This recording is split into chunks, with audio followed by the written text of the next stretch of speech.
प्राचीन समय की बात है। अयोधन राज्य पर एक शक्तिशाली और न्यायप्रिय राजा वरुणसेन का शासन था। उनका राज्य संपन्न था, प्रजा सुखी थी और चारों ओर उनकी प्रशंसा होती थी। राजा का एक ही सिद्धांत था, किसी भी निर्णय में न्याय और धर्म का पालन होना चाहिए। लेकिन उनकी एक ही चिंता थी, उनकी पुत्री राजकुमारी तारा। तारा सुंदर, विदुषी और साहसी थी, लेकिन उसे अब तक विवाह के लिए योग्य वर नहीं मिला था।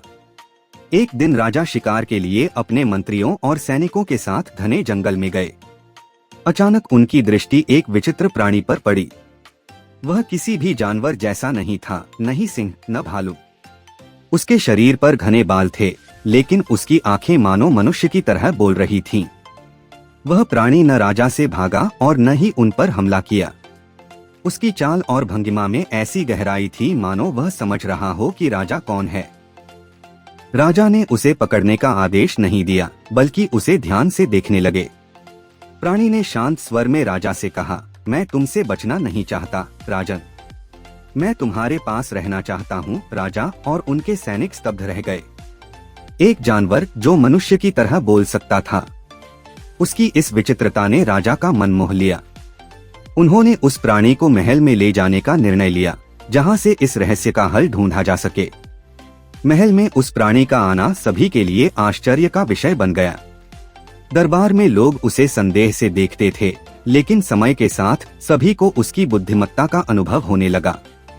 वह न केवल मानव भाषा समझ सकता था, बल्कि दरबार के गंभीर मुद्दों पर गहरी अंतर्दृष्टि भी देता था। जल्द ही राजा ने उसे राजदरबार के महत्वपूर्ण फैसलों में सम्मिलित करना शुरू कर दिया। लोग उस प्राणी के निर्णयों में न्याय और संतुलन देखते थे, और राजा भी उसकी बुद्धिमत्ता से प्रभावित होते जा रहे थे। धीरे धीरे प्रजा में यह चर्चा फैलने लगी कि वह प्राणी केवल एक साधारण जानवर नहीं, बल्कि किसी प्रकार का जादुई अस्तित्व है। राजकुमारी तारा को उस प्राणी के प्रति पहले डर और संशय था, लेकिन जैसे जैसे समय बीतता गया, उसकी जिज्ञासा बढ़ती गई। एक दिन महल के बगीचे में उसकी मुलाकात उस प्राणी से हुई। तारा ने भयभीत होकर पीछे हटना चाहा, लेकिन प्राणी ने नरम स्वर में कहा, तुम्हें मुझसे डरने की जरूरत नहीं राजकुमारी, मैं यहाँ तुम्हारा मित्र बनने आया हूँ, शत्रु नहीं। वह शब्द तारा के हृदय को छू गए। धीरे धीरे दोनों के बीच एक गहरा संबंध बनता गया। प्राणी की दृष्टि में वह राजकुमारी नहीं, बल्कि एक इंसान के रूप में उसे देखता था, जो तारा के लिए नया था।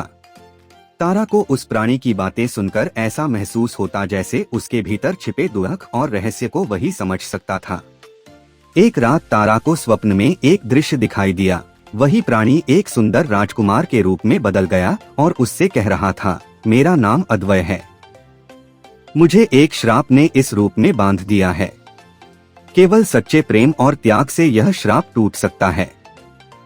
तारा जागी तो उसका मन विचलित था। उसने अपने पिता से कहा कि उस प्राणी में कुछ ऐसा है जिसे सबकी दृष्टि से छिपाया जा रहा है। राजा ने यह बात सुनी, लेकिन यह विचार उन्हें भयभीत कर गया कि तारा के मन में उस प्राणी के लिए कोमल भावनाएं जन्म ले रही हैं। राजा वरुणसेन ने दरबार बुलाया और घोषणा की कि प्राणी को महल से निकाल दिया जाएगा। यह उचित नहीं है कि मेरी पुत्री का हृदय किसी अज्ञात प्राणी से बंध जाए, राजा ने कठोर स्वर में कहा। राजा के आदेश से प्राणी को जंगल में छोड़ने की तैयारी की गई। तारा यह सहन नहीं कर पाई और महल छोड़कर प्राणी के साथ जाने का निर्णय किया। उसने अपने पिता से कहा, आपने हमेशा न्याय की बात की है, लेकिन क्या यह न्याय है कि आप किसी के रूप को देखकर उसे परखें? उसका हृदय शुद्ध है और मैं उसी का चयन करूंगी, चाहे वह जो भी हो। राजा इस द्वंद्व में फंस गए, राजधर्म का पालन करें या पिता के रूप में अपनी पुत्री की भावनाओं का सम्मान करें। अंततः उन्होंने तारा को रोकने का प्रयास नहीं किया। तारा और प्राणी दोनों जंगल की ओर चल पड़े। जैसे ही तारा ने उस प्राणी का हाथ थामा, एक चमत्कार हुआ। प्राणी के शरीर से उज्ज्वल प्रकाश निकला और वह एक सुंदर राजकुमार के रूप में बदल गया। यह अद्वय था, एक पड़ोसी राज्य का राजकुमार, जिसे एक क्रूर ऋषि ने श्राप दिया था कि जब तक कोई उसके भीतर के प्रेम को पहचानेगा नहीं, तब तक वह प्राणी के रूप में फंसा रहेगा। अद्वय ने तारा के त्याग और प्रेम के लिए कृतज्ञता प्रकट की। राजा वरुण सेन ने अपनी भूल को स्वीकार किया और दोनों के विवाह की स्वीकृति दी। महल में आनंद और उल्लास का माहौल छा गया। इस घटना ने राजा को एक महत्वपूर्ण सीख दी। आदमी की वास्तविकता उसकी बाहरी उपस्थिति में नहीं, बल्कि उसके हृदय की गहराई में होती है। प्रेम और त्याग की शक्ति ऐसी होती है कि वह सबसे बड़े श्रापों को भी मिटा सकती है। और इस प्रकार तारा और अद्वय का प्रेम न केवल एक श्राप को समाप्त कर सका, बल्कि दो राज्यों के बीच मित्रता और एकता का सेतु भी बन गया। राजा वरुण सेन ने जीवन भर इस घटना को अपने शासन का सबसे बड़ा सबक माना। न्याय केवल बाहरी रूप पर नहीं, बल्कि हृदय की सच्चाई पर आधारित होना चाहिए। दोस्तों, अगर ये वीडियो पसंद आया हो तो चैनल को सब्सक्राइब जरूर कर देना और वीडियो को लाइक करना मत भूलना। इसी तरह के और किस्से सुनने के लिए